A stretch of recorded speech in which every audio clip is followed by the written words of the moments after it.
Traveling Through Azeroth, but I Am A Stonemason. Introduction.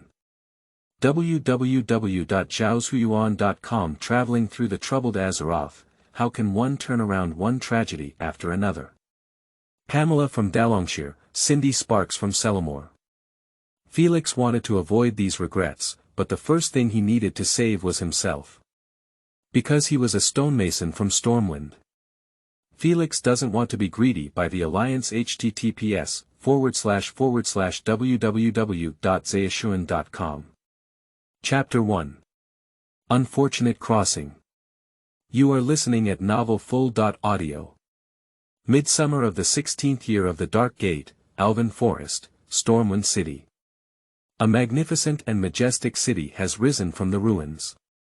The stone buildings here, like the thriving Storm Kingdom, are getting taller day by day. As the beautiful homeland was rebuilt, the aristocrats of Stormwind, big and small, who had been stranded on the northern continent during the Second Orc War, gradually returned to their hometowns, adding a touch of smoke and fire to this new city. However, as the reconstruction work of the city approaches its end, the recent Storm City seems to be somewhat uneasy. Amidst the laughter and joy of the nobles, some discordant melodies were born out of thin air. Under the dazzling sun, Felix Walker Patton took off his already blackened craftsman gloves and wiped the sweat off his head. If he wasn't still concerned about his image, he might have already taken off his blue work clothes and been naked with his colleagues around him. When can they pay us? A stonemason put down his hammer and stretched lazily, with a hint of impatience in his words. I don't know. Another worker next to him continued to work hard to add bricks and tiles to the stone wall in front of him, but President Edwin Van Cleef has already said so. He has already communicated with Countess Katrina and Her Majesty Urin, and the Noble Council will soon send the money to us. Very soon. How fast is it? The first stonemason showed a clear expression of indignation. A few months ago, that's what Van Cleef said. If you ask me, those nobles probably swallowed our money together. How could you think that? The second worker immediately stopped the propaganda of the anti-Storm Kingdom. His Majesty Varian Urin would never let such a thing happen. Felix let out a sigh. Because he knew, unfortunately, that the first worker guessed correctly. Yes, he is a traveler who has been in this world for almost a week now. Li Hua, a useless college student who always likes to start previewing new courses a week before the final exams, originally only logged into the official server and went to the Dark City. He was surprised to find that, surprisingly, there are living NPCs everywhere here. In a sense, the most terrifying thing in the Tirisful Forest is that it is sunny and warm, with rows of poplar trees dancing and children chasing and playing on the grass near the gates of the Dark City. This is really like a nightmare, everything is terrifyingly upside down. In the Tirisfald Forest, there should not have been sunshine, light, green grass, or children's laughter.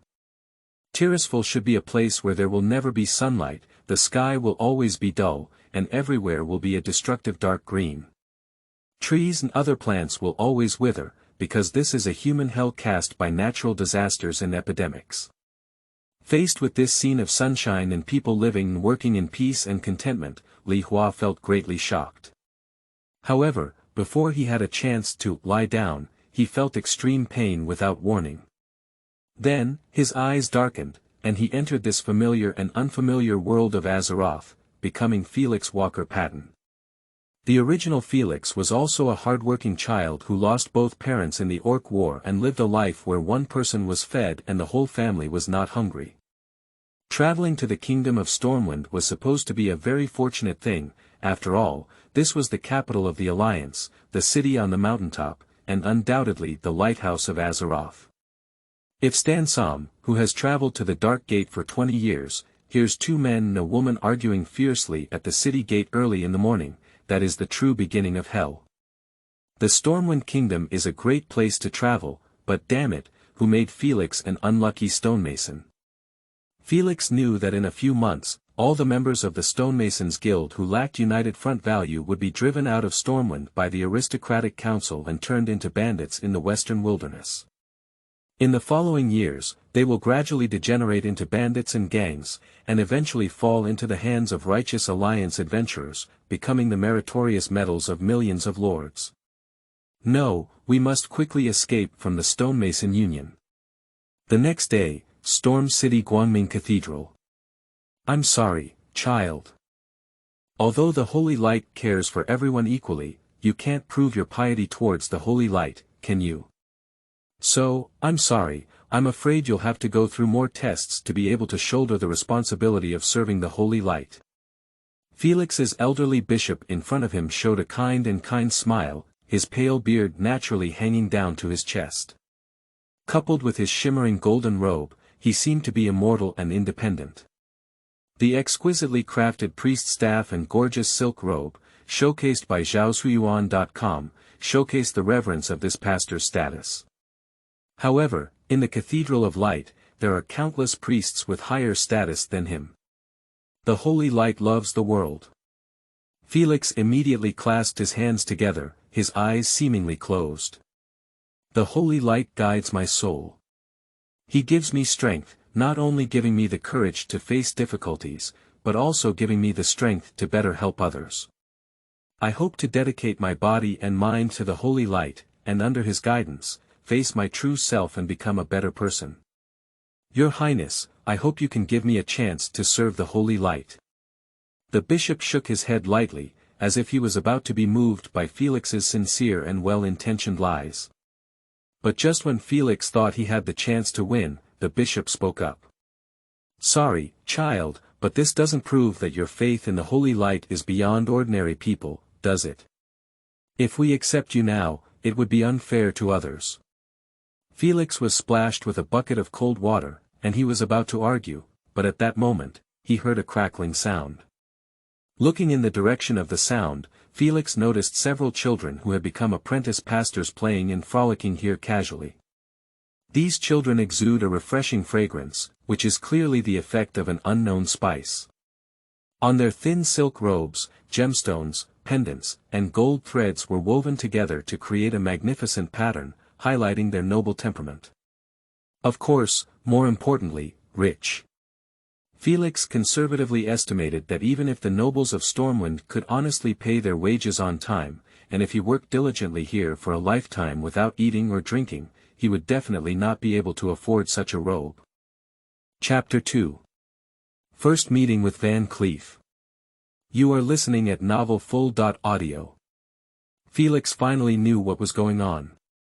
His attire and the mud-legged demeanor emanating from all over his body have already proven his humble identity, and it is destined that the bright cathedral will not accept him as a pastor apprentice. In fact, before the Third War, the Holy Light had always been just a toy for the Alliance aristocracy. Although the Holy Light shines equally on everyone in the Alliance, it is evident that some people are more equal than others. Whether you are a farmer, a craftsman, or a wanderer, you are entitled to be blessed by the Holy Light. But if you are not a noble nobleman, then you have almost no qualification to become a servant of the Holy Light. After all, although everyone can become the people, not everyone can become a servant of the people. Until the outbreak of the Scourge War, due to a severe shortage of priests and paladins, the Alliance's army was defeated by the Scourge Legion led by Arthas outside the city of Lordaeron, and even the legendary paladin Usher was submerged in the ocean of undead disasters. At this time, human leaders understood the importance of the number of users of the Holy Light and had to open it to the common people. Afterwards, both the Silver Dawn and the Blood Crusader began to promote and popularize the Holy Light on a large scale among the common people, training a massive number of priests and paladins, so that they could persist in the dangerous plague, and thus have the confidence and strength to form the Silver Northern Expedition and counterattack Northrend. So, before the undead scourge of the Death Knight destroyed Lordaeron, Felix probably had no hope of practicing the Holy Light. It seems that he still needs to find another way out. Felix walked onto the street, looking at the crowds coming and going and the increasingly bustling city, unable to figure out what to do. Although he can always pull out millions of gold coins and go to an auction house for hundreds of thousands of cash flow in the game, finding a job that can earn several silver coins a month in this real storm city is so difficult. Struggling through the hustle and bustle of traffic, Felix finally caught his eye. He saw a signboard that stated that the Archmage of the Wizards Guild, Andomas, wanted to find a mage apprentice. However, as his gaze scanned downwards, his smile quickly solidified, like the undulating, insect-like condensed rocks on the flat ridges at the foot of a volcano, because this notice makes it clear that the apprentices Andomas needs are not only unable to receive a salary, but also able to bear their own tuition fees. Obviously, this has nothing to do with the impoverished Felix. In a state of depression and disappointment, Felix returned to the headquarters of the Stonemasons Guild dejected. "Hey buddy, what did you do this morning? Why didn't you see you at work?" Felix, who had a Mediterranean hairstyle, a strong beard, and a bright gaze, also knew him. His name was Veradimo and he was a member of the Stonemasons Union. "Oh, Veradimo, I just went to the Cathedral of Light once, so." Veradimo suddenly approached and said mysteriously, "Felix, are you already preparing to find another way out?" Felix was taken aback, he had no idea that his thoughts were clearly visible to the other party. But before he could figure out how to reply, Veradimo had already pressed his ear and whispered, "To be honest, Felix, I also have a premonition this time that these nobles will not give us the full amount of our money." Felix pretended to be surprised and asked in reverse, "Why do you think that?" "You know, several generations of King Urin have never been untrustworthy. Since His Majesty Varian and Countess Catherine have already promised President Van Cleef this, then." Veradimo suddenly became serious, and even a look of disappointment appeared in his eyes. "Do you really believe what they say? The expansion of Stormwind Kingdom in the direction of Thorn Valley has cost a lot of money over the years, coupled with the invasion of Blackstone Orcs on the Red Ridge Mountain. To be honest, I don't think Stormwind City's finances have enough money to pay us wages." Felix stared at Veradimo in surprise. How did he know? "Well, Veradimo, I think. Don't be so absolute. Maybe King Varian will handle everything very well." Veradimo did not respond and only gave Felix an unfriendly look before disappearing from his sight. Felix sighed and changed into his work clothes, preparing for the afternoon shift. That afternoon, when he arrived at the workstation located on the back street of the trading house, he found all the brothers around him whispering. "Felix, who is not very skilled, has already come to work, but what about that guy named Joseph? Why doesn't he come? You know, he's the backbone of our team. Don't you know yet? His mother fell seriously ill, and the pastor said they needed to use some precious materials to save her, so Joseph has gone to the pawn shop to sell his belongings. He probably won't come these days. Ah, it's really a stroke of luck. If the aristocratic council could have paid us wages earlier, how could we have caused such a situation? I heard that President Van Cleef has been walking around these days, trying to make those noble dukes and earls behave well. But it seems that except for the kind-hearted Countess Catalana and Queen Tiffin, the other nobles at the book garden www.zhaoshuyuan.com do not agree. Shoo, stop talking, the president is here." Felix looked at the sound and saw the visitor wearing standard blue work clothes with a fierce expression on his face. It seems that his gaze is capable of killing. It is obvious that he is Edwin Van Cleef. Van Cleef walked quickly towards the crowd, carrying a pocket in his hand. "Is Joseph from your workgroup there?" "I heard he seems to urgently need money," Van Cleef said roughly. "I found a way to raise some." Mr. President, the leader of the working group, Letterfinger, walked forward. "Joseph hasn't been to work for 2 days, and we don't even know where he went. In this world, any problem that can be solved with money is not a problem," Van Cleef sighed lightly. "I hope he doesn't do something foolish." "All right, Letterfinger, as soon as you see him, let him come to the urban planning department to find me." Then, Van Cleef scanned the surrounding crowd. "Don't worry, brothers. I have already talked to Countess Catalana and she assured me that the Noble Council will send all the money to us no later than next week. We won't work for nothing. After the restless emotions of the crowd were temporarily calmed down, Van Cleef and his two deputies turned around and left, seemingly whispering something. With Van Cleef's murderous gaze and extremely ugly expression, combined with his knowledge of history, Felix immediately made a judgment in his heart. Van Cleef was lying, and things were definitely not as smooth as he said. He was just curious about what medicine was being sold in Onyxia's gourd, and what was Van Cleef hiding from everyone. So Felix quietly followed up. Chapter 3. The President's Cost. You are listening at novelfull.audio. President, is this really worth it? Barons, the deputy beside Van Cleef, asked, it's your wife's legacy. When little Vanessa grows up, she will definitely hate you. Van Cleef's face was tense, indicating that he was very conflicted inside. Since his wife passed away in the Second War, this pendant has been the only thing she has left behind. But just yesterday, Van Cleef had already sold the pendant to the pawnshop owner for more than 10 silver coins. After a moment, he whispered, "But Julia has passed away, the dead must make way for the living, Baron. And I just pawned Julia's pendant, didn't I? As long as those nobles pay, I can immediately redeem it from the pawnshop owner's hands.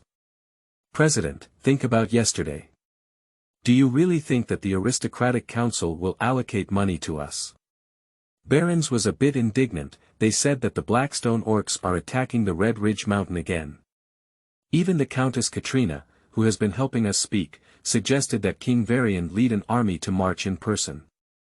The army's expedition will definitely require a large amount of military expenses, and we are afraid that we will not have a chance to get the money then. Blackstone orcs attack Red Ridge Mountain. Katrina suggests that the king go on a personal expedition. Felix was certain that the Black Dragon Princess was definitely trying to lure the tiger away from the mountain, attempting to secretly plan a conspiracy in Stormwind City while King Varian was absent. However, the most important thing now is to continue eavesdropping on their conversation.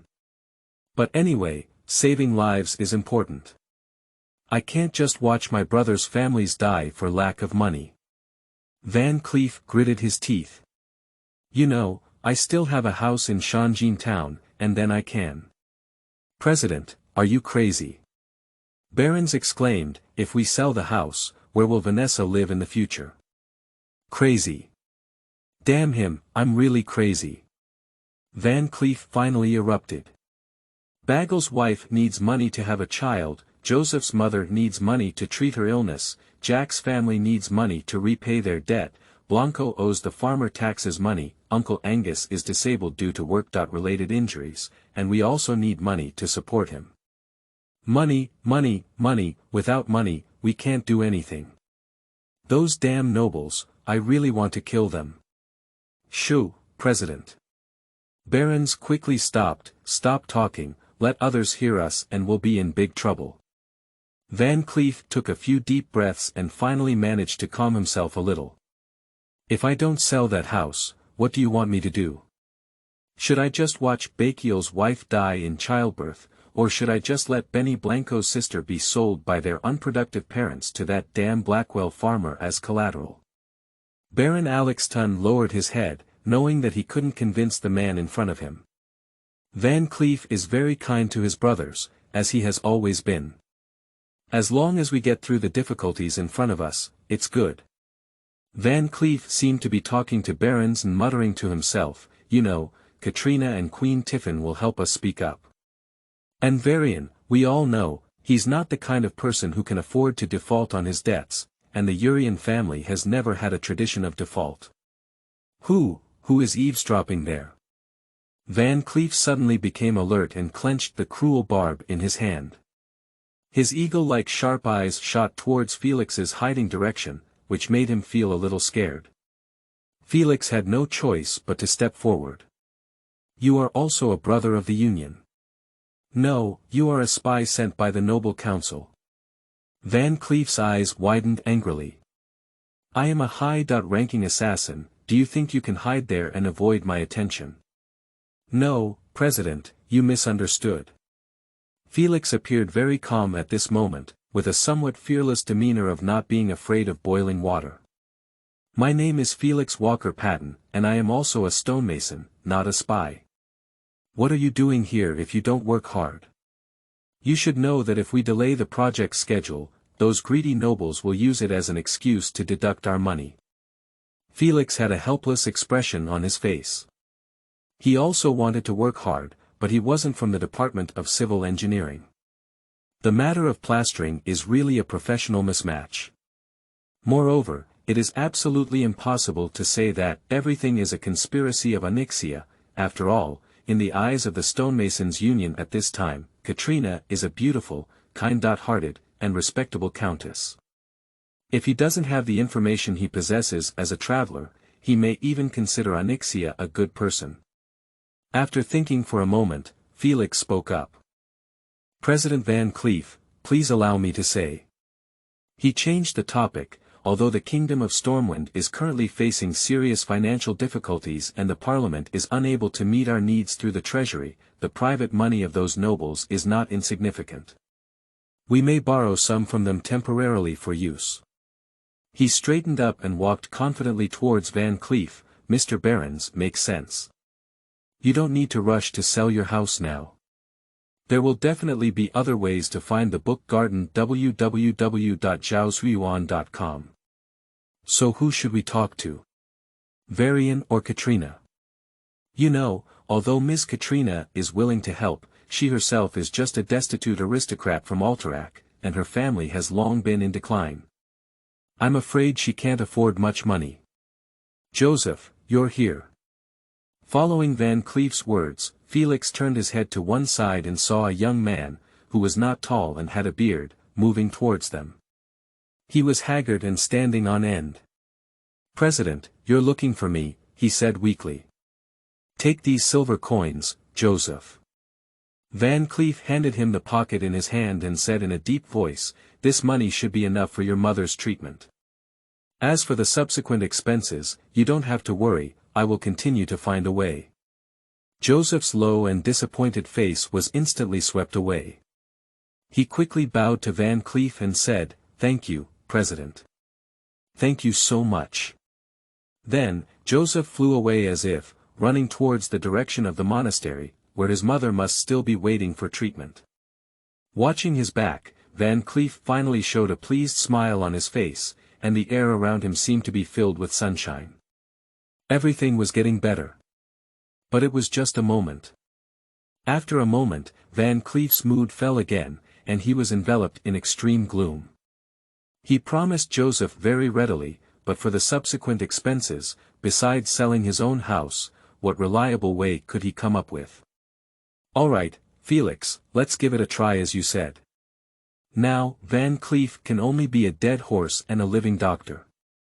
Let's go visit the Duke of Vishuk who lives in the old town tomorrow. I heard he's relatively wealthy. Chapter 4. Duke's Mansion. You are listening at novelfull.audio. Early the next morning, there was a knock on the door outside the dormitory. Felix, wake up quickly, Captain Letterfinger woke Felix up from his dream. President Van Cleef is looking for you. Here we are. Felix immediately got up from the mat, put on his blue shirt, opened the door, and walked out of his only a few square meters of pigeon cage room.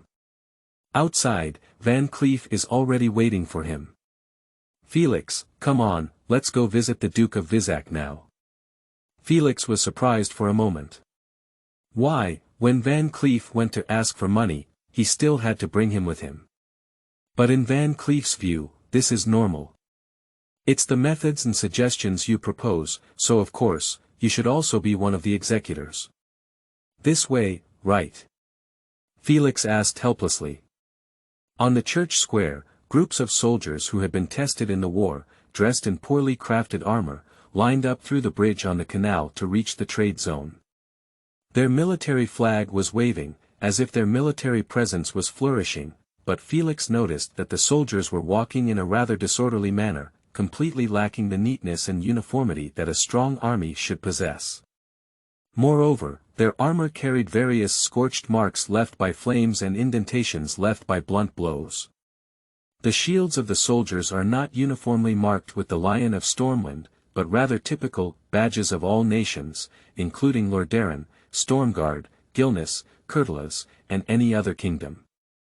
Obviously, the combat effectiveness of such an army is very worrying, and the morale is not high.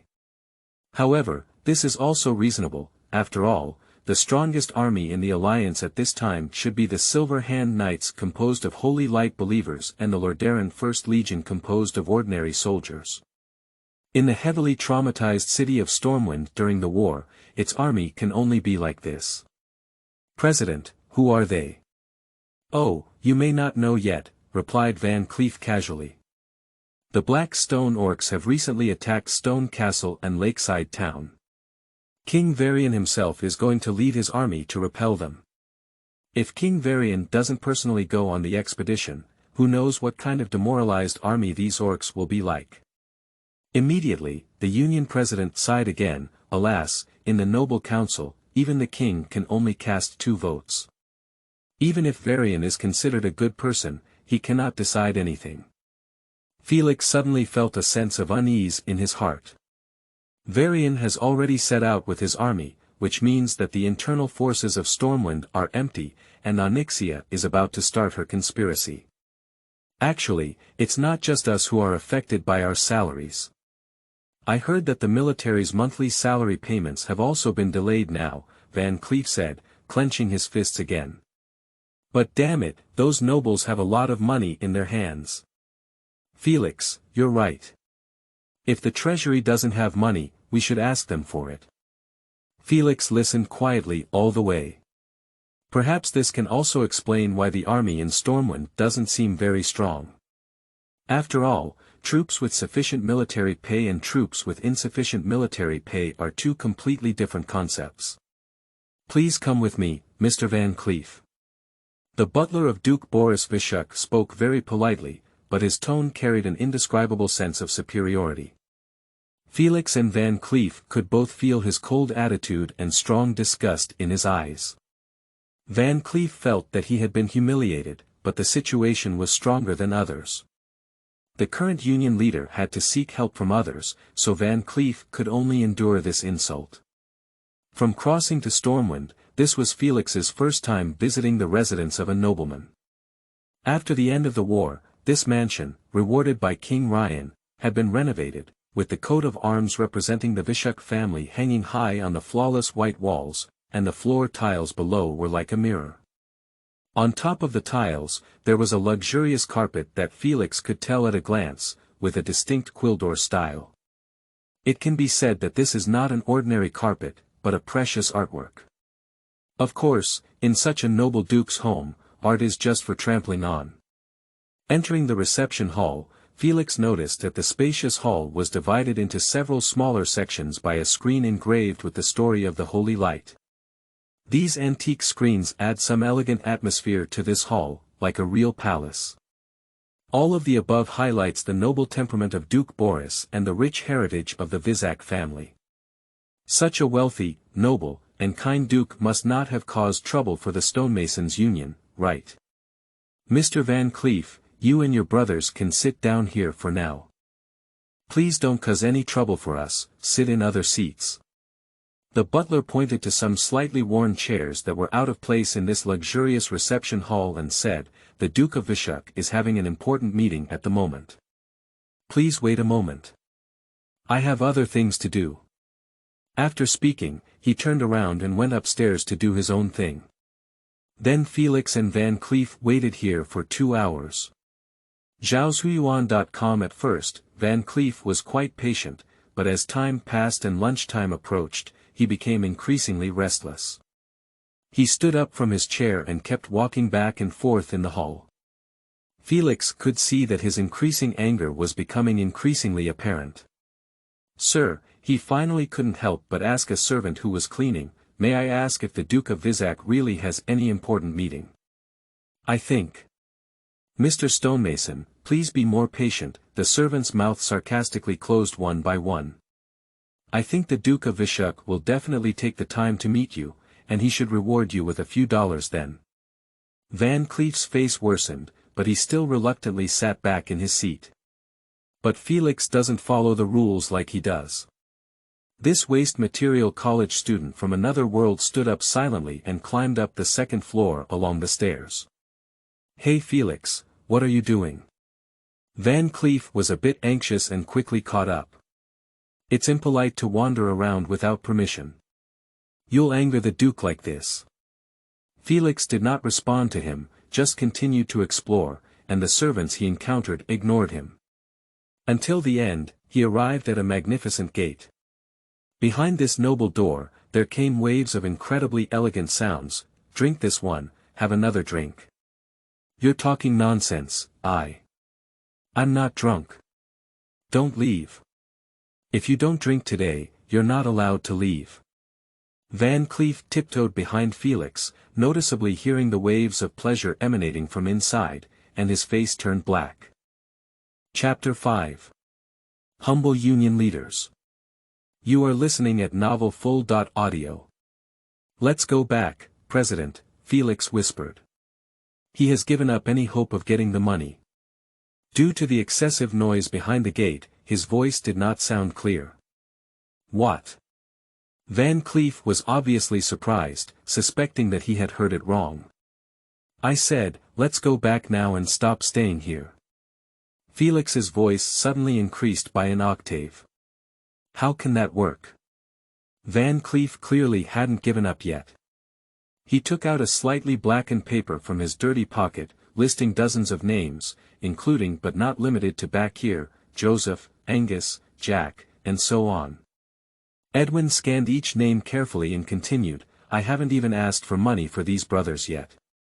Felix, let's go to the reception hall and wait slowly. If you can get the money, then there's a ghost.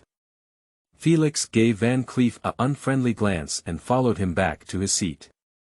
They waited here for another hour. When the butler walked up to them again, Van Cleef was also startled. Please follow me, the master is waiting for you. The butler led them to a small reception hall on the third floor and left again to fulfill his other duties. Felix watched in silence as Van Cleef walked up to the dressing mirror, carefully organizing his clothes and taking out a handkerchief to wipe the sweat off his forehead before finally pushing open the door.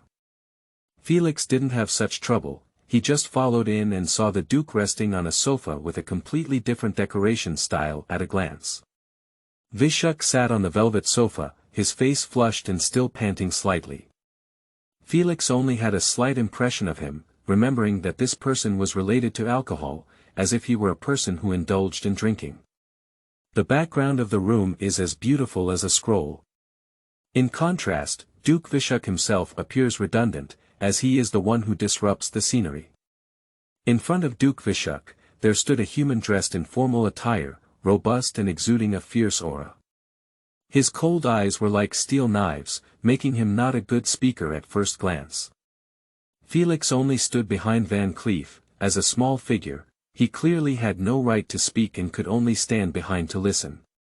In fact, he had some doubts about whether Duke Vishuk could still communicate with them normally now, but at this point, respected Duke of Vishuk, the savior of the kingdom, a great strategist, an awe-inspiring, respected, and revered lord, a compassionate nobleman, I have the audacity to disturb you. I came today to. Van Cleef lowered his head and spoke in an extremely humble tone, but before he could finish speaking, the corner of his eye caught sight of the Duke's eyes, which clearly shone with a light called contempt. Van Cleef twitched for a moment and continued. I'm here to ask for your mercy and extend a helping hand to the Stonemasons Union in times of crisis. As you know, 4 years ago, the Stonemasons Union began rebuilding Stormwind City. We built this city and the homes of the Stormwind people into a magnificent state, but now we haven't even received a minimum reward. We are busy and hardworking like worker bees, adding bricks and tiles to our great country, so. Have you said enough? Duke Vishuk interrupted him displeased. Van Cleef, we don't have money now. Sorry, dear Duke, but we really need the money. The nobleman next to Duke Vishuk spoke. Van Cleef, The kingdom was once destroyed in the Orcs' War and is now in dire straits. Any citizen should contribute their efforts to enhance the image of the Storm Kingdom, rather than solely relying on personal gain. Richeville, with these troublemakers. Hiccup, what's all this talk about? They don't have to be short of these few dollars to get things done. Money, money, money. Without money, you can't do anything. No, Lord, we can't do without money, especially now. Van Cleef looked anxiously. You should know that some of my brothers urgently need money now, life is at stake. Please take a look. Van Cleef quickly handed over the paper in his hand. I have listed the reasons behind the situation here. They really need money now. Count Richeville took the paper and didn't even glance at it before putting it away and holding it in his palm. Van Cleef, with a piece of paper like yours, I can write 10 sheets a day. You can even list all the members of the Stonemasons Guild on this. So does this mean that all the members of the Stonemasons Guild urgently need money? You are a veteran who participated in World War II and fought face-to-face with orcs, so your thoughts and consciousness should be higher. For example, today King Varian personally led a large army to fight against the orcs on Mount Reedridge to protect the safety of one side. Do you think this military expenditure can be saved? But I feel that. Van Cleef was about to say something, but Richeville didn't give him the opportunity. The Blood Sail Pirates and Blackwater Pirates of Treasure Bay are constantly raiding the kingdom's sea transportation lines. Do you think Storm Kingdom should send Colonel Coulson to lead the army there to suppress the bandits? But. Alright, there's nothing to worry about. Van Cleef, as the leader of the Union, you should learn to understand the difficulties of the kingdom and not use this to slander the royal family. Prince Anduin is about to turn 1 year old, and many high-level members of the Alliance will come to Stormwind to attend a gathering. I don't want your people to affect the image of the country at that time. But my brothers really need money. Lord Count, without money, their parents are likely to die of illness, their children cannot be born healthy, or their sisters will be sold. The kingdom's finances are indeed very difficult, but you are very wealthy, aren't you? As long as you lend us some money first, you can help us get through this difficult time. Really? Are your people really this difficult? Vishuk's red face showed an interesting smile, clearly not believing Van Cleef's words.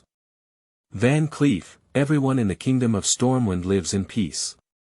Lay, what you say is slandering the great king of Varian, you. You are responsible. Van Cleef, Richeville reminded him in a low voice, you know, the money of the kingdom and our private money are two different things. Private property is sacred and inviolable, and even the king of Varian cannot misappropriate our private property. If you want us to use our own money to help you, you must have a more convincing reason. More convincing reasons for them. Felix even wanted to laugh. Two nobles, if you don't want to give money, just say so. There's no need to treat our dear President Van Cleef like a fool. Chapter 6. No gold under men's knees. You are listening at novelfull.audio. Van Cleef racked his brains thinking, how could he persuade the two nobles in front of him? Let Joseph carry his mother here from the monastery. This is obviously not possible. She needs to rest well now, and repeatedly tossing and turning is not good for her condition. Bring Benny Blanco's backup IOU from home. His home is in the Blackwell pumpkin field south of Alvin Forest, which is several days away from here, and time is not up to him. Van Cleef couldn't have these two dukes and counts waiting for him here for a few days. So, perhaps he only has one choice left. The troublesome guy in front of me, the stubborn Union leader, was finally scolded by them and couldn't speak. At this thought, Vishuk and Richeville's faces coincidentally showed a mysterious smile. Watching the bewildered Union leader with a bewildered expression, Felix no longer wanted to stay here with him and continue to suffer humiliation. He reached out his hand and grabbed Van Cleef's shoulder. President, why don't we leave here quickly? However, at this moment, something unexpected happened to everyone. Van Cleef gritted his teeth, plopped, and knelt on the ground. "Please, esteemed Duke and Count." Van Cleef's voice sounded incredibly loud, humble. Felix was stunned. Was this still the familiar big fan he knew? Is this still the leader of the Diffia Brotherhood who loudly and firmly shouts, "Stupid, our cause is just," to greedy adventurers in the death mine? Felix didn't understand, but he was greatly shocked. In fact, in order to help his brothers raise the necessary money, Van Cleef was ready to abandon all his dignity at this time. If sacrificing dignity can help our brothers earn a life-saving sum of money, then let's abandon dignity. We can't just give up money for the sake of dignity, can we? Sir, please do me a favor. I know you are all kind and good people, and you certainly cannot bear to see an elderly mother die of illness, an uncle who has made contributions in war and construction without any support, or a young aunt sold to pay off debts, can you? Van Cleef's words carried infinite hope, and he even quietly lifted his head to observe the faces of the two nobles. Seeing that the two nobles in front of him had not spoken out to refute him, he boldly continued, "Noble sir, I dare not expect you to use your own money to pay the wages of all the members of the Stonemasons' Union, but can you at least advance the wages of these people who urgently need money first? When the wages are officially paid, we will definitely repay the money you borrowed." A noble jazz. Felix suddenly felt that this kneeling person was more noble than the two standing ones. This dirty stonemason leader is cleaner than those two well-dressed people.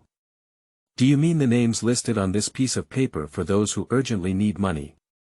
Vishuk took the list from Richeville's hand and looked down at Van Cleef kneeling on the ground with interest, his words filled with sarcasm. The stonemason leader nodded repeatedly, his eyes shining with a radiance called hope. Duke Vishuk is indeed a kind-hearted person.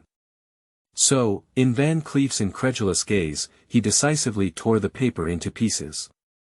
Then, he threw the fragments in his hand into the sky, letting them fall to the ground like a celestial maiden scattering flowers. Hope has been extinguished. The Duke of Vishuk does not see the suffering of the poor. So he is not optimistic about it. Now, isn't there anyone in the Stonemasons' Union in a hurry to spend money? Our brave, upright, and respected President Van Cleef. Vishuk laughed and turned to leave this small reception room.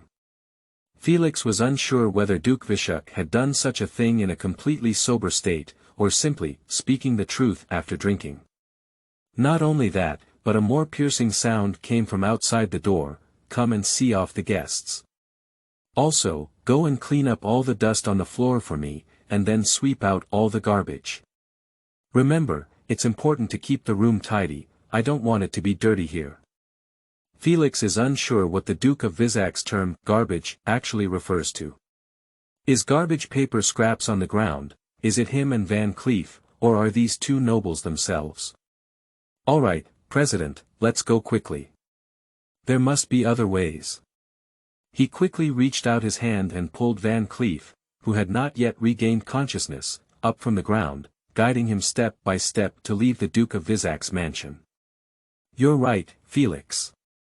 I should have left long ago and shouldn't continue to humiliate myself here. Van Cleef clearly hasn't recovered from this huge humiliation, let's think of other ways. Find the book Garden www.zhaozuiyuan.com. At this moment, Van Cleef's eyes were clearly filled with a flame of hatred and anger. On the way back to the Union headquarters located in the Urban Planning Department, both of them remained unusually silent. Van Cleef did not expect that although he had betrayed his dignity, he ultimately did not receive anything. It is obvious that there is no gold beneath his knees. Felix wanted to say something to comfort the man around him who had gone all out, but all the words rushed to his mouth as if someone had released a forbidden word, and he couldn't say anything. In the end, Felix only apologized softly to him, "I'm sorry, President. I shouldn't have made such unreliable suggestions. I should have known long ago that foolish and greedy nobles are not trustworthy. I'm sorry, I've made you feel wronged." Van Cleef was taken aback for a moment, then forced to conceal his displeasure and laughed heartily, as long as it's possible to help the brothers get money, this little grievance is nothing. As a union leader, I was supposed to do this.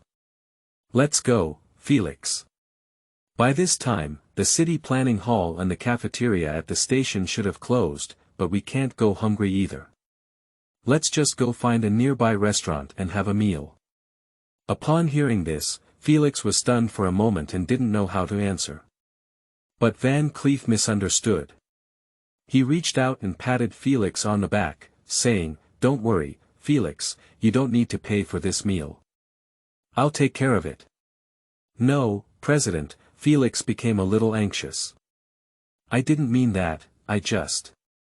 "It's okay. I've told you everything, I'll treat you." He felt a little helpless. "Although I'm already very poor now, I can still afford a meal." Chapter 7. The Determination of Steel. You are listening at novelfull.audio. After more than 10 minutes of wandering aimlessly, Felix casually found an empty spot in a restaurant, while Van Cleef sat with him after ordering. In no time, a waiter placed a steaming bowl of noodles in front of Felix. "Hurry up and eat, this is for you." Felix, who was starving, immediately indulged in it. Since crossing over here, he has never enjoyed such delicious food before. Although the waitress at this restaurant has a plump figure and a beautiful face, it is a pity that she is far less attractive than this bowl of noodles, and the hungry Felix did not even glance at her. 3 minutes later, another waiter brought 2 pieces of substandard, slightly blackened dry bread to Van Cleef, which even contained a large amount of visible sawdust. Of course, according to those conscientious bread merchants, this is non-nutritive crude fiber. Felix was surprised and pressed the noodles in his mouth into his stomach, then cleared his throat and asked, "President, will you have this for lunch today? This can save some money, can't it?" After taking a few bites of the bread, Van Cleef smiled helplessly. Suddenly, he looked at the young man in front of him with a sympathetic gaze and said, "Felix, I remember seeing your name on the profile of the members of the Stonemasons Guild. It seems like your parents were both in the Orc Wars." I don't know if it was because something suddenly came to mind, but Van Cleef suddenly lowered his head, covered his face, and cried bitterly. "What's wrong with you, President?" Van Cleef wiped away his tears and said after a while, "Felix, you're also a tough kid. Oh, stop talking, eat quickly. After finishing, you're good to go back to work. I'll think of another way. Maybe other nobles are willing to help." Felix suddenly felt that the noodles and broth in front of him were not fragrant. He only felt a sour nose, as if something was surging upwards in his throat and brain, attempting to emerge from his eye sockets. This peculiar feeling made him unable to eat noodles and unable to speak. Previously, as a gamer and millionaire lord, Felix had always been curious. Although Van Cleef, the son of the Wanyu rope pivot, a rogue slave, and a fugitive, had no future in his rebellious career, why did these people from the Diffia Brotherhood always remain loyal to him? Can't they escape to go home and farm honestly? He was even more curious that even though Edwin Van Cleef had already died, at the hands of 5 adventurers sent by MI7, most of the members of the Diffia Brotherhood had also dispersed with his death. However, as Vanessa Van Cleef grew up, she only needed to cheer up in the western wilderness. Many of the members of the Lost Brotherhood gathered to respond and win food, willing to pledge allegiance to this unfamiliar young girl simply because she was Edwin Van Cleef's daughter. Now he fully understands. Guy pursued the great Fan's special encounter and wanted to repay it to the small Fan. In this world, there is no love for no reason, nor is there loyalty for no reason. In addition to these doubts being answered, Felix's own mentality is quietly changing. In his eyes, Van Cleef used to be an NPC blinded by hatred. He actually rebelliously attempted to challenge the authority of the Mountain City and the lighthouse of human civilization. Storm City. He and his brothers were just entities that needed to be knocked down, and the warriors who knocked them down would receive rewards. But now, Felix realized that they were all living, flesh and blood, emotional and righteous people. They will also be happy, angry, aggrieved, have their own lives, and care about others. If not all of their lives were destroyed, who would take the risk? The so-called, blinded by hatred, is nothing more than people who are driven to the corner by despair and angrily emit their final roar. He used to think that everything about the stonemasons' union had nothing to do with him.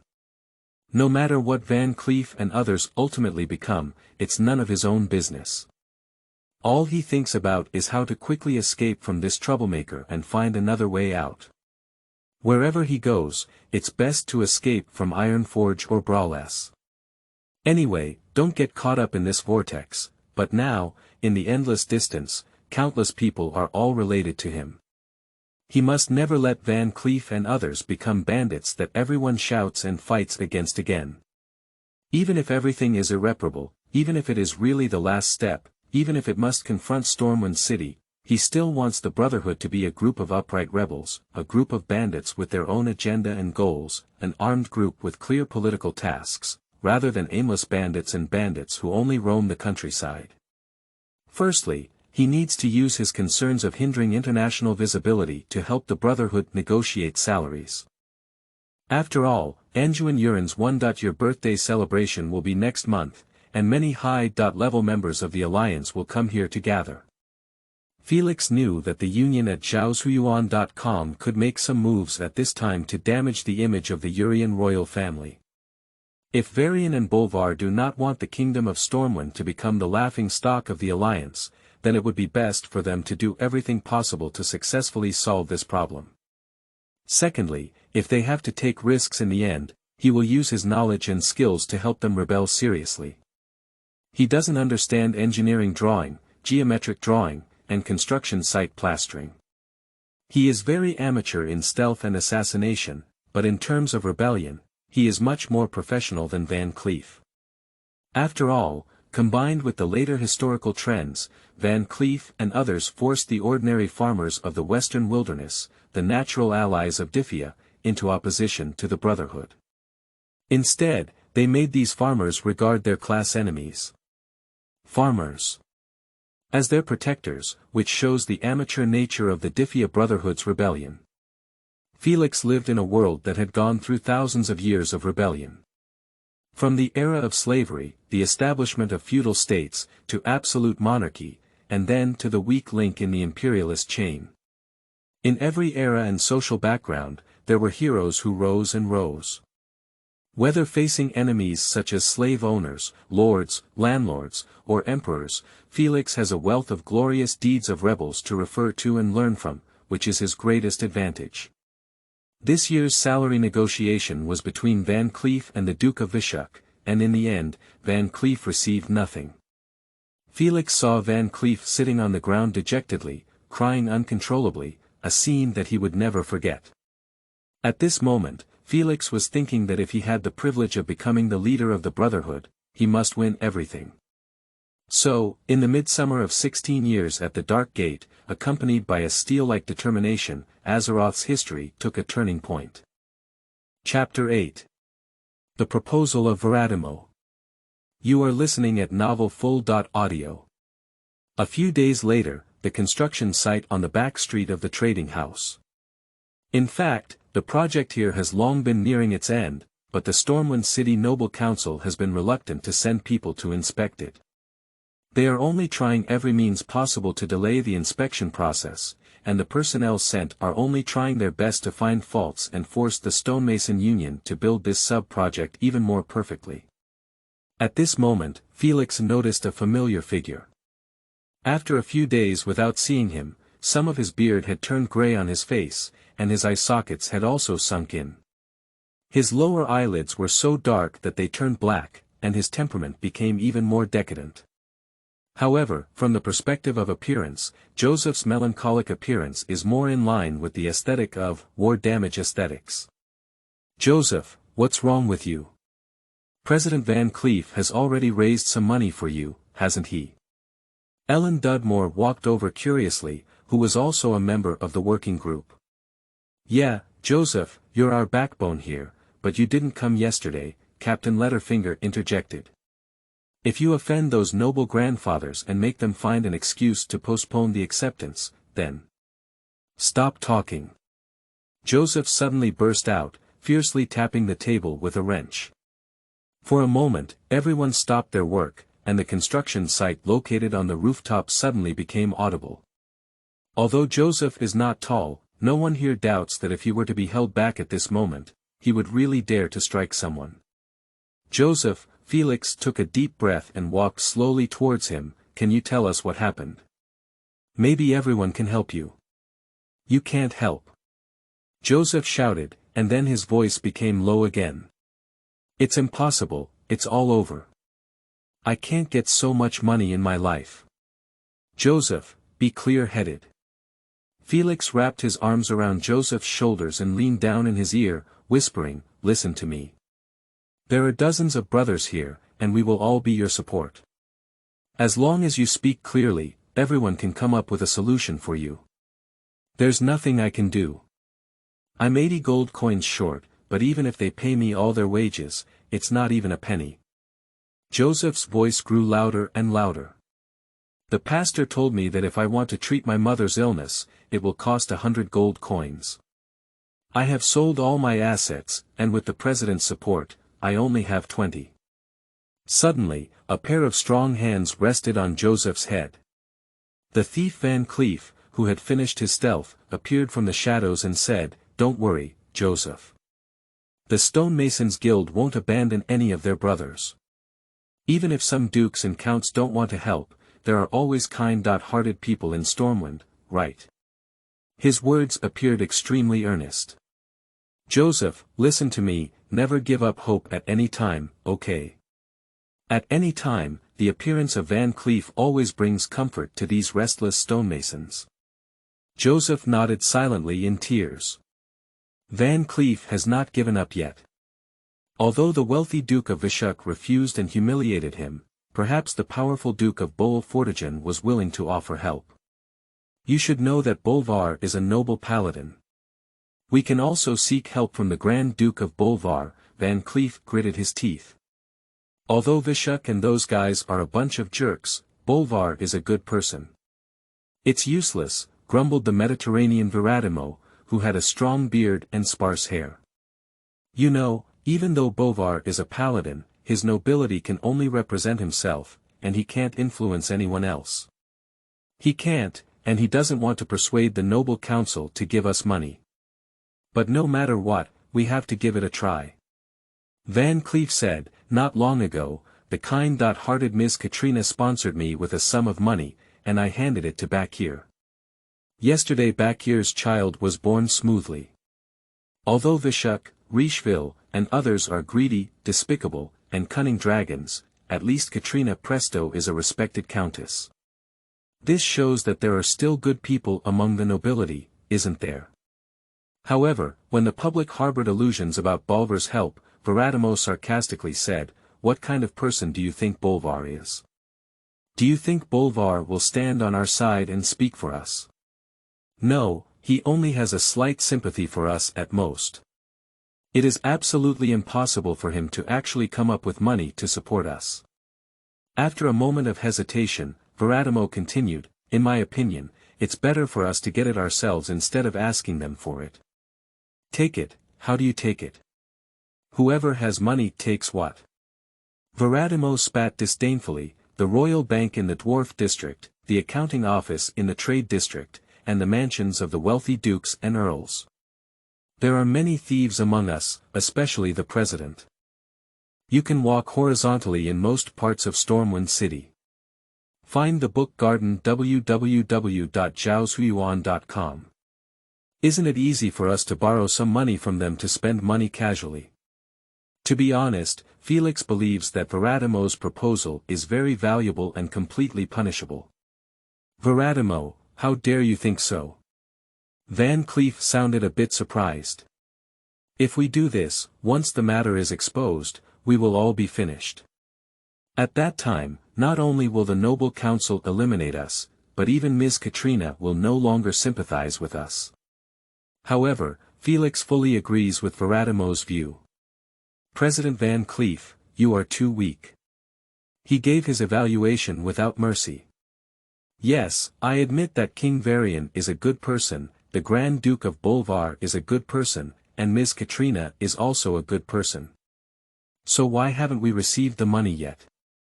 Van Cleef was about to speak, but Felix gave him a glare, forcing him to hold back all the words he was about to say. President, are you saying that Storm Kingdom has no money? So what is the reason why Storm Kingdom has no money?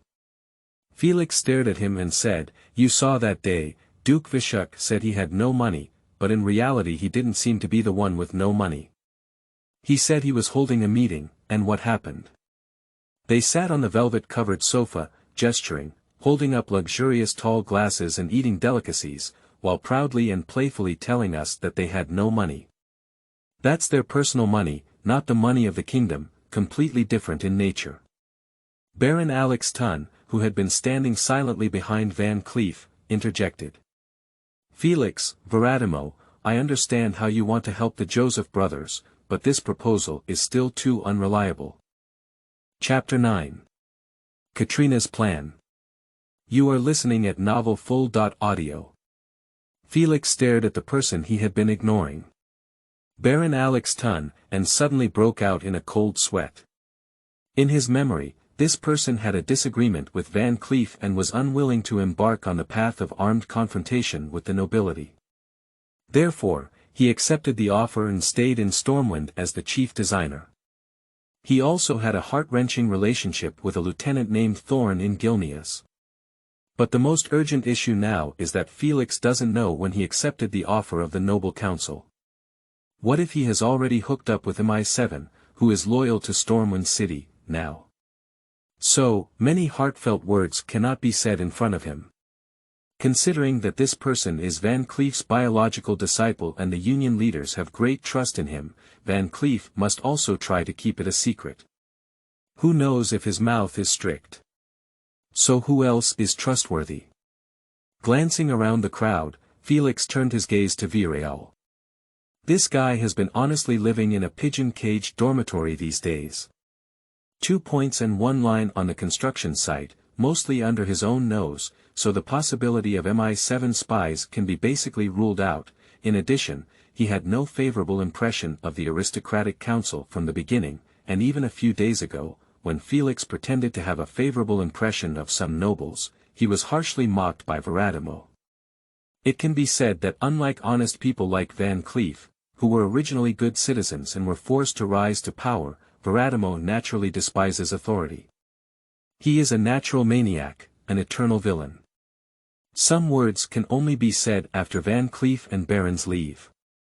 Felix, Van Cleef suddenly said, I still plan to visit the Grand Duke of Burvall. Would you like to go with us? Felix was about to decline, but his team leader, Letterfinger, laughed and said, Felix, since you're not very good at dusting, it's not beneficial to stay here in vain. Since the president has called for you to go, then you can follow along. He scanned the surroundings of his colleagues and sadly noticed that everyone nodded, as if everyone's opinion of him was similar to that of the team leader. I'm not good at dusting, is it my fault? As long as I am good at rebellion and malicious salary seeking, that's enough. So President, let's go and try to come back early, Felix muttered. Don't let the cafeteria close again and you'll have to spend money at the restaurant outside. What are you thinking? Van Cleef's worried face finally showed a smile. Even if you can't make it to dinner today, you can only eat coarse bread. Do you think I still have money to treat you to another meal of noodles? Is this treating me like a bank? Noble, knowledgeable, beautiful, elegant, capable, with a leadership style and infinite charm, any compliment placed on her is so appropriate. She can make minstrels lose their language ability, lament the scarcity of praise, and determine the policy direction of one of the greatest kingdoms of humanity in every move and gesture. She stole the hearts of countless handsome men and women in Stormwind with every frown and smile. The aristocrats who pursued fame and fortune flocked to her, while the merchants who were obsessed with power followed her. Even the regent of Stormwind, the Duke of Burvall Fortigen, did not hide his admiration for her. If it weren't for the fact that the Grand Duke of Fortigen had already married a female pastor from Nanhai Town, then he would definitely pursue her. Katrina Presto, the name is like a spell, casting a terrifying shadow over Stormwind. Dune, after rinsing her mouth with clear spring water, Katrina elegantly turned around and asked, "How have things been going?" In front of her, a middle-aged humanoid mage was flipping through a memo in his hand and said, "Our people have successfully stolen the medicinal herbs from the herbal store. The price of the remaining herbs has skyrocketed. That unlucky young stonemason, if he wanted to cure his mother, would have to spend another 80 gold coins in the monastery." Sure enough, his emotions collapsed instantly. However, he didn't cry on the spot. The Countess turned around and reached out to pick up a perfectly cooked steak, put it in her mouth, chewed it silently, and continued to ask, "So, what's the situation with Bakir, the vice president of the Stonemasons Union? His son has already been born, and currently the mother and son are safe. However, as long as you give the order, we can invisibly erase them from this world and cause others' actions. What about the daughter of the Union leader? She is in Shanjin Town, and there are some of our people nearby providing protection. You did a great job." The Countess didn't hesitate to praise her loyal servant, and a seductive smile flashed randomly on her face, opening up a seemingly unrelated topic. "Dune, have you studied the psychology of this lower species of humanity?" "Your Highness, Royal Highness Princess, I don't know anything about it." "Dune, I hope you won't call me Your Highness Royal Highness Princess again," Katrina corrected seriously. "Now I'm the Countess of Storm City. Do you know what tragedy is in human psychology?" She stared earnestly at the Wizarding Guild wizard in front of her. No, more precisely, it was a black dragon. The Dark Flame, the descendant of the Destroyer. Please do not hesitate to give me your advice. Find Shuyuan www.zhaoshuyuan.com. Tragedy is the destruction of beautiful things for people to see. Moreover, the more beautiful the thing that is destroyed, the stronger the tragedy.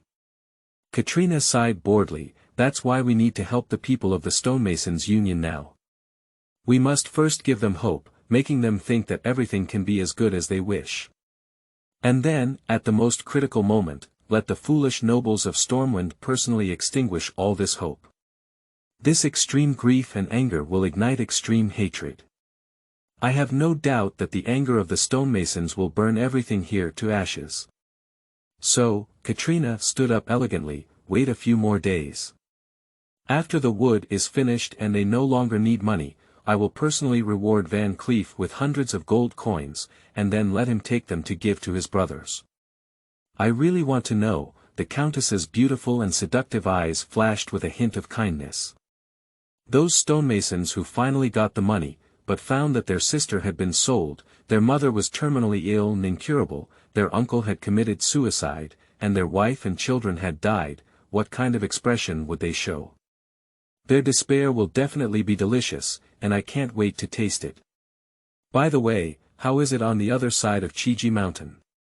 Red Black Hand has launched a comprehensive attack on the front lines of Lakeside Town, Waterstop Lake, and Stone Castle as per your request.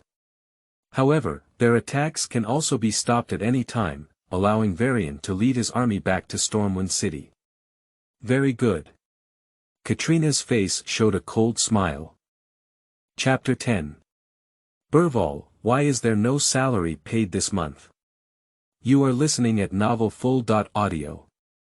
After comforting Joseph, Felix and his team arrived at the less heavily guarded Stormwind Fortress. After King Varian led a large army on the expedition, as the leader of the noble council and the hand of the king, the Grand Duke of Bolvar became the temporary owner of this place. However, to show respect for the king, this regent did not sit on the throne like other regents, listening to the people's requests. Please come in. After undergoing a search, Felix, Van Cleef, and barons were allowed to enter the throne hall, while Bolvar Fortigen was standing in front of the throne, staring at them calmly. Mr. Van Cleef, Bolvar bowed to him, but the dignity in his eyes still lingered, and he didn't lower his expression. On behalf of the kingdom, I thank you and your colleagues for their tremendous contributions to the construction of the kingdom. The power of the regent clearly made the chief and deputy leaders of the stonemasons' union feel a bit intimidated. Felix glanced at them and walked forward, staring at the paladin in front of him. He opened the door and asked directly. Grand Duke of Bolvar Fortigen, may I ask why there is no salary paid this month? Bolvar asked in surprise, what? Wasn't the accountant in Parliament responsible for paying wages? What's the use of coming to me? Felix calmly stared into Bolvar's eyes. As a servant of the Holy Light, Burvall's gaze was completely different from the teasing and mocking of Duke Vishuk or the commanding presence of Count Richeville, but rather a pure and ultimate surprise. This naive and ignorant paladin should really have no idea what happened. But this funding was approved by the aristocratic council, Van Cleef said, and the aristocratic council never allocated any funds to our stonemason union from beginning to end. Grand Duke of Bolvar, I feel it's my duty to remind you, Felix said. You are the leader of the noble council, and all payments require your signature confirmation to take effect. We have not received any money, and there can only be one explanation, which is that you refuse to pay us wages. Bolvar was shocked and lost his composure. In fact, he has not participated in discussions in the aristocratic council for a long time. Since the shrewd and capable Count Katrina Presto arrived at Stormwind from Alterac, she has handled numerous complex and troublesome affairs in an orderly manner, helping Bolvar and Varian save a lot of energy, and the country has not been in any trouble. Compared to kings and regents, Varian and Bolvar prefer to be warriors and paladins. As a result, they are slowly handing over more matters to this trusted countess to handle. Although Marshal Reginald Wendersole had some concerns about this, fearing that the king and the regent duke might be sidelined, it was just this valiant warrior's unfounded concern. Bolvar understood very well that a noblewoman from Alterac had neither a strong foundation nor a claim of legitimacy, and she could not ignore the king of Varian. That's why he and Varian confidently let this beautiful lady handle more affairs. What the hell is going on here? Bolvar tried hard to recall that someone had indeed reported to him about the country's tight budget and financial crisis, requesting to cut off some irrelevant funding projects and approve some means to revive the economy. At that time, Countess Catalana was also visiting his mansion. Bolvar remembers this very clearly. Miss Katrina was wearing a beautiful and cumbersome lace dress, revealing a black leather lingerie full of deadly temptation. Inside Katrina's perfect body is like a ripe peach, appearing even more perfect against the backdrop of black underwear, and the sheer long skirt cannot stop the spring breeze from leaking out, damn it. Bolvar cursed in the bottom of his heart. Now I'm discussing business with the representatives of the trade union. What the hell am I thinking about? Yes, the actual situation at that time was like this. May the Holy Light forgive Bolvar's soul.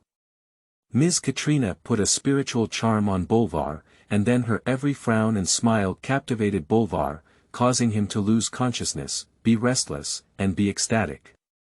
He didn't even look at them, just signed his name on these documents, and then got into a fight with the beautiful Ms. Katrina. Afterwards, Bolvar forgot everything about the official documents to the extreme. After all, Reverend Andrea Fortigen of Lordaeron is not in Stormwind. How can these damn documents disturb the good spirits of the Grand Duke of Bolvar? Poor Andrea, who is still practicing the Holy Light, curing illnesses, and raising her daughter in Nanhai town, has no idea what good deeds her husband has done. Bolvar's face turned red with embarrassment. He absolutely cannot let others know that some seemingly righteous paladins may have some ulterior motives in their minds, and they may also engage in some shady activities in private. I may have remembered, Burvall tried his best to suppress his strange thoughts. Please wait a moment. The regent left the three men and a group of guards inside the throne hall, while he quickly headed to the council hall, diligently flipping through the pile of document copies. Finally, he found a relevant document at www.zhaoshuyuan.com. Several solutions to the kingdom's financial difficulties, and carefully read it. The font of this formal official document is very eye-catching, and it is precisely because of this that it surprised Burvall even more. The first measure to save funds in this document is to reduce the central funding for local troops stationed there. For example, in the past, 80% of the military expenses for the stationed troops in Chiji Mountain were supplied by the finance of Stormwind City, while Hupon Town only needed to bear 20%. However, according to the regulations of this parchment document, Storm Kingdom only needs to bear 50% of the expenses, which means that the remaining half will be raised by the local governor of Chiji Mountain, Mayor Solomon. Therefore, the military expenditure of Lakeside Town will be 2.5 times higher than before. In addition, in the past, the logistics supply and salaries of the Kherson Expeditionary Force in Treasure Bay were directly handled by the Finance Department. However, according to this document, the Storm Kingdom will no longer provide them with support, but will authorize Colonel Kherson to raise his own military funds and fill the material gap on his own. This is undoubtedly a tremendous power. The fourth measure of cost saving in this document is to temporarily not pay any wages to the Stonemason Union, which led to Edwin Van Cleef appearing in front of him. On the fourth page of the document, the Kingdom of Stormwind even issued a call to the stationed military and administrative officials in various regions, demanding that they take active action to raise more costs, save expenses, and help the kingdom overcome difficulties. Seeing this, Boel Fortigen's neck felt a slight chill. He put aside his confused thoughts, forced himself to calm down, and continued to look down. However, when he turned to page 6, Boer even had an impulse to escape from here.